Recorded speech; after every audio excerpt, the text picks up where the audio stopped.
Hello! Today we come to the thrilling conclusion of the video discussion series, and this last one is Frank et al. And the Paraha people's number system, which really is not one at all.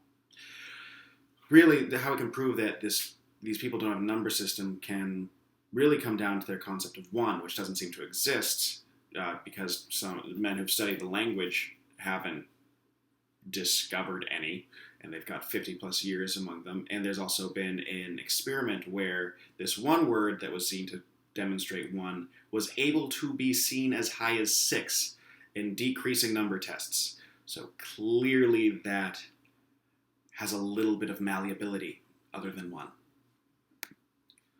Now, the question is, can the Paraha people represent numbers past 4? Their language does seem to say no, since they cannot really say those numbers with their system, which only has 3 words. But with the experiments that they had, which had to do with showing matching quantities that were spools of thread, and they had to match it with balloons, it does seem to show that they can represent these quantities. They might have issues with remembering these quantities, but they can still represent them. So this does show that humans naturally have more of a mathematical knack than other animals.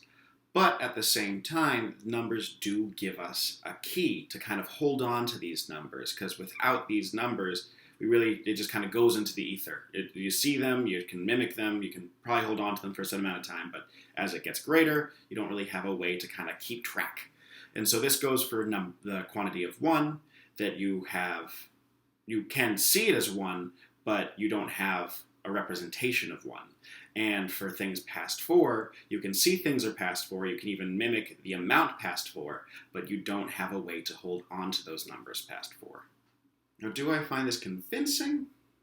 Yeah, I do think that this is a simple way to show that even people without a language for numbers can still get quantity, and it shows that language just kind of builds off of something that's already there.